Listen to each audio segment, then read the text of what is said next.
When we first saw the redesigned 2022 Acura MDX, we knew it could be a big winner in the class. So we brought one into our long-term test fleet. Now we've been driving this MDX for a little over a year, and a lot of things have stood out, especially with regards to the interior, the technology, and of course, the way that it drives. But is it the winner we thought it could be? Yes and no. After all, you could also get an Audi Q7, a Lincoln Aviator, a Lexus RXL, and lots of other luxury three-row SUVs. And while the MDX has some big splashy features, there are also a few that are flops. I'll tell you all about it right now. Since you're up here in the mountains with us, give us a like and click subscribe to see more videos just like this one. Also, go to Edmunds.com for all your car shopping needs. And if you want to sell your car, go to Edmunds.com/sellmycar to get a cash offer right now.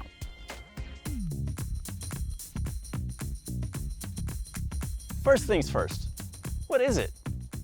Well, this is a 2022 MDX with the Advanced package. That's the highest level that we could get. Now, there's also an MDX Type S with 355 horsepower, but it wasn't available at the time. No matter which MDX you get, every one comes with a bunch of goodies, like a 12-inch center screen, wireless Apple CarPlay and Android Auto, a power liftgate, and a panoramic moonroof. Not bad for a starting price around $48,000. Our car came to $62,000 because that Advanced package comes with a lot of extra equipment. For instance, there are all kinds of upgraded interior and technology bits inside, as well as all-wheel drive. If the Advanced package sounds a little like overkill to you, between you and me, if you want to save a little cheddar cheese, you can get a great package in the A spec, which is $4,000 less than this one. Now that is a stacked SUV right there. And to be clear, Edmunds didn't buy this car. Acura loaned it to us for testing purposes. So before we give it back, let's play a little game I like to call smash or pass. I mean, splash or flop. The MDX is a family vehicle, and at the time that we're filming this, gas prices are skyrocketing. So it's important to talk about fuel economy.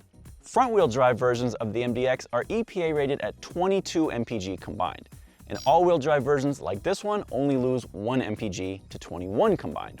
So we expected pretty good fuel mileage out of this thing, but we were mistaken. The best mileage we saw was 23.8 mpg, and that was on a tank with a lot of highway driving. When you start to mix in city driving, the mileage drops significantly, and we ended our test with an average of 17.8 mpg. Now that's a long way off from its EPA rating of 21 mpg combined, which makes fuel economy a flop.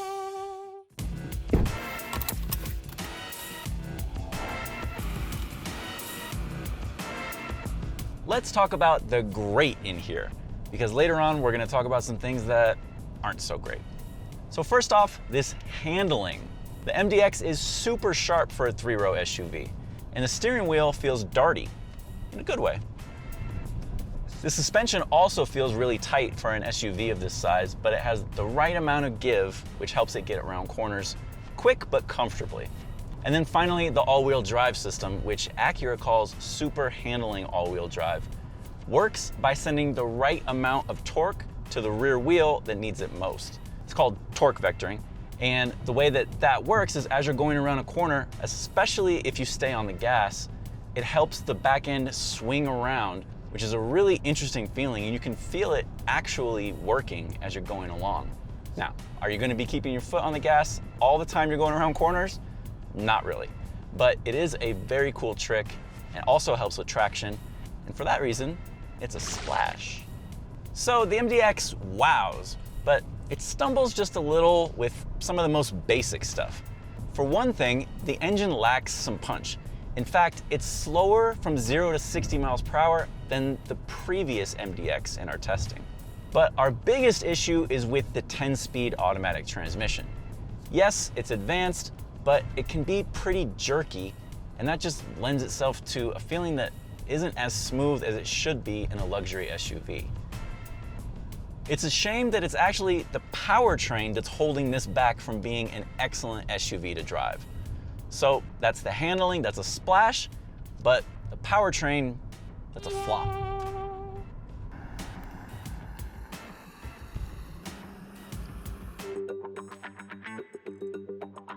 When it comes to comfort, I really like what Acura did in here. There's lots of space to move around, and our test vehicle came with 16-way power seats, heated and cooled. Speaking of seats, there's a really nice shape and structure to these things. I could stay in here for hours and hours on a long drive. Also, check out these materials. You get soft padding and nice, genuine leather, especially on the points that you're gonna be touching a lot. So this is not just a rebadged Honda Pilot. There is legit attention to detail in here. Look at this, open pore wood. Feels like a proper luxury three-row SUV. Now, you do get a fair bit of hard plastic in here. For instance, this entire giant center console. It's just a lot. I'm also not a big fan of all this glossy piano black plastic, which starts to look bad once it gets dusty and filled with smudges. Check out this panel, where there's nice materials, but it goes leather, wood, piano black, leather, plastic glove box. And then you just smoosh it all together like a weird leather layer cake. Now, let's check out the back. In the rear, it's more of the same. Lots of space, excellent seats. I could relax back here for a long road trip with no problem. This one even comes with cool sunshades. And oh yeah, there's a third row. It's tight. But overall, a solid A when it comes to comfort, which makes it a splash. You want to compete in luxury, you have to nail your technology. So how does the MDX stack up? Well, you're off to a good start with a very nice looking, clear 12.3-inch center screen. That's got wireless Apple CarPlay and wireless Android Auto. And then right in front of the driver, you've got another 12.3-inch screen. This is the digital information display with some really cool graphics. Then there's this, true touchpad interface. It's a pad down here that you use like a laptop pad to control what happens on the screen up there. Normally, I like pads or dials or anything that I can use around here so that I don't have to be reaching up and poking at the screen all the time. And I like this one too, but I get why people don't. In order to use it, you gently swipe across to move to different menus, or you just move your finger slightly to select things and press on it to pick them. The problem there is it doesn't work like a computer mouse. If you scroll to something and then take your finger off, the cursor completely goes away. Instead, you have to use the pad basically as a surrogate for the screen. Put your finger on the part of the screen that you want and then press it. That'll select it. This all sounds very confusing, I realize that. That's because it is confusing. Just know, some people love it and some people absolutely hate it. You're gonna need to spend time practicing this and learning it. And for that reason, it's a flop. Elsewhere, there's good and there's bad. Now, we're often calling for real physical buttons instead of just cramming everything into the touchscreen. And Acura gave us that. Lots and lots of buttons. There's kind of a messy arrangement here, and it might take you a long time to find the thing you're actually looking for. That's kind of a bummer. And then there are USB ports up front, which is great. There's this cool little battery logo on top, but then you press it, and it's just a plastic brick with ugly ports that looks like it came out of a Happy Meal. There's no way that could have been the best option that was on the table, guys. Come on. You also get a telescoping and tilting power steering wheel, but the problem is, in our car, when you turn it on, it groans and moans and squeaks really loudly. Not great, but you can wash all that down with a premium 16-speaker ELS audio system. You also get a super clear surround view camera. Overall, as far as technology, minus the touchpad.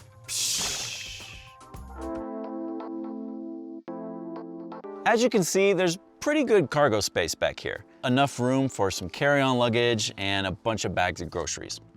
But it's not exactly something to ride home about. What we like a little bit more is the usability. For instance, there's side pockets over here that could fit a bike helmet, and underfloor storage that could probably fit a couple of shoe boxes, maybe 3 or even 4. On top of that, the third row folds down flat, nice and easy, and the second row does too.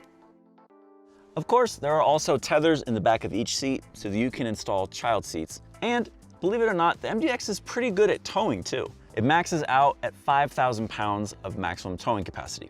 Now, that's not class leading because the Audi Q7 can do up to 7,000 pounds, but it is pretty good for a luxury three-row SUV. So for small boats or camper trailers, have at it. Overall, cargo and utility is a splash. Don't just take it from me. Our whole team of editors drove the MDX. Here's what they had to say about it. Our long-term MDX had a really strong engine, comfortable ride, really good seats, and a really good interior. However, smartphone connectivity was usually the issue for me. Overall, I'm a fan of the MDX, and unlike some of my colleagues, I don't think the TrueTouch interface is a deal breaker. In fact, I think there are some advantages to the system over some of the systems that use a rotary dial or are just purely touchscreen based. The one issue I do have with that system is when using the smartphone projection like Apple CarPlay, which I tend to use a lot. That turns the TrueTouch pad into more of a touchpad. So you're having to scroll and use it more like a mouse, which makes it really clunky. I think a simple solution to this, without having to overhaul the entire system, is just to make the screen, the main screen, a touch screen. That way, when you're using something like CarPlay, it becomes more of like a phone. And I think that would solve a lot of the pain points with this system. So what does 95 cubic feet of cargo space really look like? Well, one answer is right there. That is a futon that used to belong to Editor-in-Chief Alistair. He handed it down to me. We fit that thing in the back of the MDX with really not much problem. Folded down the second and third row seats and collapsed the wooden frame, and it just went right in. So one question is, how about the Audi Q7, rival to the MDX, 70 cubic feet of cargo space? Would that fit? We don't know, we didn't test it, but certainly it's a feather in the MDX's cap that it's got all that extra space back there. I've actually got a lot of luggage to pack into this SUV. So let's go around and have a look at it. I think I'm quietly confident that all this will fit in there. And there's also going to be 3 adults. And there we have it. All that luggage has been packed in. Had to utilize a little bit of this seat here. We put the seat down there. And it folds flat as well. And one last thing, we probably should check that it closes. Here we go. Is it gonna close? Is it gonna close? Come on. No warnings that it's jammed or anything, so we're good to go. Acura didn't issue any recalls for the 2022 MDX, so let's move on to maintenance. Now, the MDX has an automatic maintenance notification system that tells you when it thinks you should go in for service. That sounds like it could be sending you into the dealer all the time. Well, it didn't. It only recommended one service, a pretty comprehensive one at 6,000 miles. And that cost us about 120 bucks. All in all, pretty good deal. Otherwise, there were 2 things. One time, we got a brake system warning, but didn't affect the way the car drove, and no problem was ever found. Also, the heads-up display on 2 occasions showed that the speed limit was 100 miles per hour, when it definitely wasn't. We didn't listen to it though, officer. Also, we gotta get that steering wheel fixed, but that's it.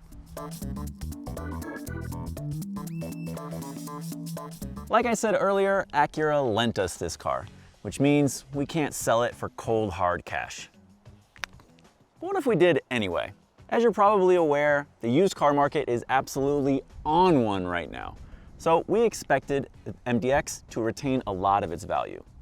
Unfortunately, since it's so new, the Edmunds appraisal tool couldn't provide us with an offer for it. But CarMax can. They provided us with an estimate somewhere between $44,000 and change and $55,000 and change. Now, that's obviously a pretty wide range depending on things like the condition and mileage and things like that. But compared to the original starting price of $62,000, that's holding its value pretty well. Acura SUVs have a reputation for doing that, and at least in this case, it's legit.